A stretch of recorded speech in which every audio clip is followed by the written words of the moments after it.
It all began with the Big Bang. Hey y'all, welcome to my channel. Today's video is about time. If you like what I have to say, please give a thumbs up and definitely share it with your friends and family. So without any further ado, let's unravel the mystery of time. Before we begin, let me ask you, what is time? Sure, you can tell me the date or look at your watch and tell me the time. But then you just tell when you are at that exact moment of time. So, what is time? Let's see what we already know about time. A quick Google shows us time is the continued sequence of existence and events that occurs in an apparently irreversible succession from the past through the present into the future. It is a component quality of various measurements used to sequence events to compare the duration of events or the interval. Okay, that's complicated. What else do we know?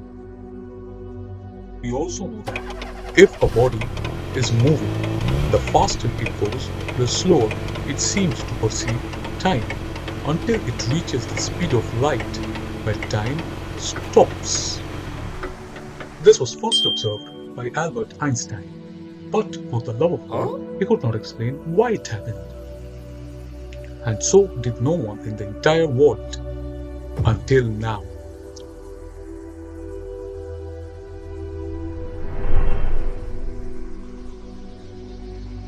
It all began with the Big Bang. Millions of particles were scattered throughout the universe at the speed of light. And each of these particles is a galaxy. And in one such galaxy is our planet Earth. But wait a minute. Does that mean we are moving at the speed of light? We have learned that the Earth moves around the Sun in an elliptical orbit.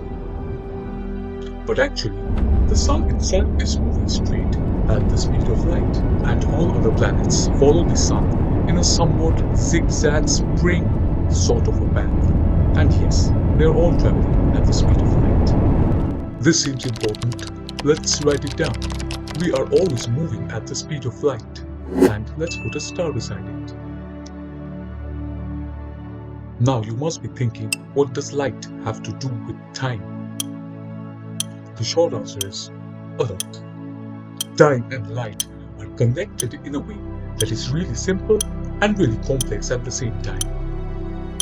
Let's see how exactly it is connected.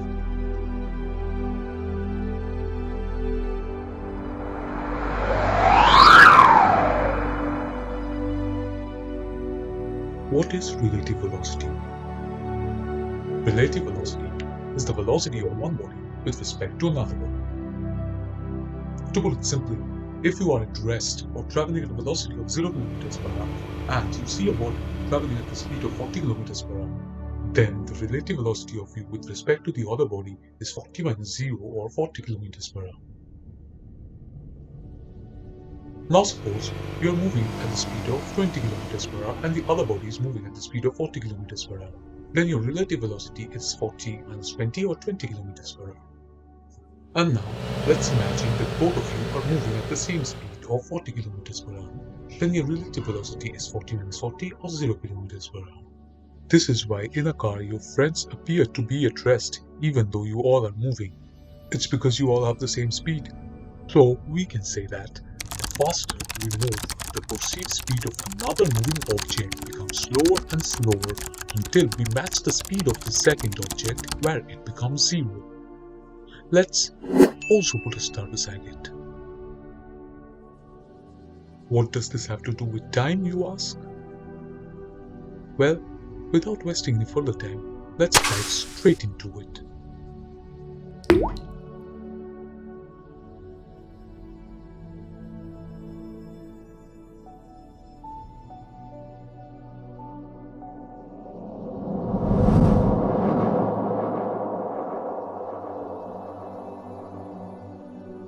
Time is a concept that has baffled scientists for centuries, and until yesterday, it remained a mystery waiting to be solved.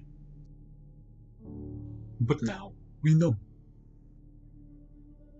Time is the effect that happens on a body when it's not moving at the speed of light. Wait, let me explain.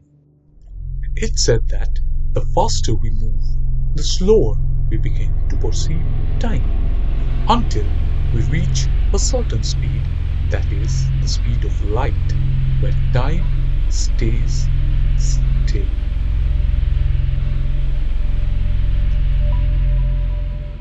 Well, if we know anything about relative velocity, it's obvious that time and light are traveling at the same speed. You must be wondering, how can time travel at the speed of light? Well, the answer is, it's not. From part 1, we have come to know that we are always traveling at the speed of light. But are we moving at the speed of light? Most of us are just lazing around. So we are moving and not moving at the same time. This huge difference in speed has an effect on us. It creates something strange. It creates something that we call time. The effect of this time thing keeps on decreasing the faster we move till we match the speed at which we are actually moving, that is, the speed of light, where it stops.